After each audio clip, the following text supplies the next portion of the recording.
ముంతా తుఫాన్ ప్రభావం పంట నష్టం సహాయక చర్యలపై సీఎం చంద్రబాబు సమీక్ష జరిపారు. పునరావాసం, విద్యుత్ పునరుద్ధరణపై ఏపీ ప్రభుత్వం ఫోకస్ పెట్టింది.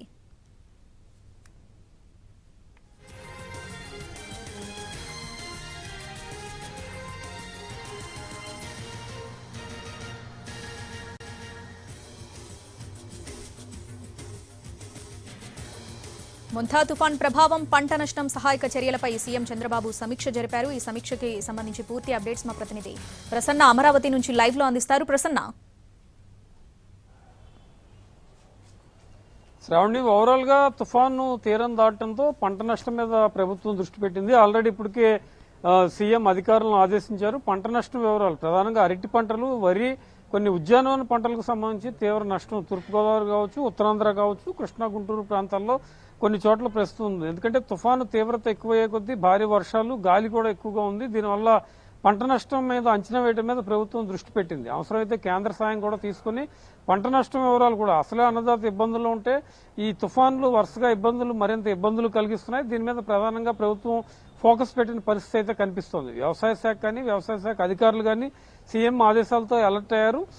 ఈ రోజు ఉదయం తుఫాను తీరం దాటి కొంచెం సాధారణ పరిస్థితులు వచ్చిన తర్వాత అధికారులు పంట నష్టం అంచనాలు ఏ రకంగా ఉన్నాయి క్షేత్రస్థాయిలో పరిశీలించి దీనికి సంబంధించిన నివేదిక కూడా 1-2 రోజుల్లోనే తయారు చేసి తర్వాత అవసరమైతే కేంద్రం దృష్టికి తీసుకెళ్లటం, లేకపోతే రాష్ట్ర ప్రభుత్వం ఇమీడియట్ గా రిలీఫ్ ఎలా ప్రకటించాలి ఏంటి అనే దాని మీద ఒక అంచనాకు వచ్చే అవకాశం అయితే కనిపిస్తోంది. ఎందుకంటే తుఫాన్లు ఎప్పుడు వచ్చినా కూడా సామాన్య మానవుడితో పాటు రైతులకు చాలా ఇబ్బంది పడుతున్న పరిస్థితి, పంటల వల్ల తీవ్ర నష్టం ఏర్పడటమే కాకుండా అనేక రకాలైన ఇబ్బందులు వస్తాయి. కాబట్టి ప్రభుత్వం ప్రత్యేకంగా దీని మీద ఫోకస్ పెట్టిన పరిస్థితి అయితే మనకి కనిపిస్తుంది. మరోవైపు తుఫాన్కు సంబంధించి ఈ సహాయ చర్యల్లో భాగంగా ఎక్కడికక్కడ పునరావాస కేంద్రాలు ఏర్పాటు చేశారు. పునరావాస కేంద్రాల్లో మందులు కావచ్చు, ఆహారం కావచ్చు, ఇతర సదుపాయాలు ఏ రకంగా ఉన్నాయో అనే దాని మీద కూడా ప్రభుత్వం ఫోకస్ పెట్టింది.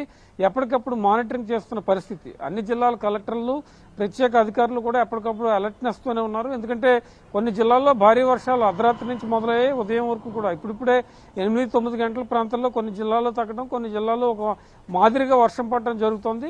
దీనికి సంబంధించి సహాయ చర్యలు ఇప్పటికే కొనసాగుతూ ఉన్నాయి. పునరావాస కేంద్రాల్లో ఎప్పటికప్పుడు సదుపాయాలు అందుబాటులో ఉండేలా కూడా ప్రభుత్వం తగిన జాగ్రత్తలు తీసుకుంటున్న పరిస్థితి అయితే ప్రస్తుతం మనకి కనిపిస్తోందని చెప్పుకోవచ్చు. ఎందుకంటే ఆహారానికి, మందులకి ఇబ్బంది లేకుండా చూడటం, ఆ తుఫాను ప్రభావిత ప్రాంత జిల్లాలు ఉత్తరాంధ్ర ప్రాంతంలో కానీ, సివియర్గా ఈస్ట్ గోదావరి, వెస్ట్ గోదావరి ప్రాంతంలో, నరసాపురం ప్రాంతంలో కొంత ఎఫెక్ట్ ఎక్కువగా ఉంది. కృష్ణా గుంటూరు ప్రాంతాల్లో పాక్షికంగా ఉన్నా కూడా భారీ వర్షాల వల్ల కొన్ని ప్రాంతాలు నీటి మునిగిన పరిస్థితి కనిపిస్తుంది. కాబట్టి దాని మీద ప్రత్యేకంగా దృష్టి పెట్టారు.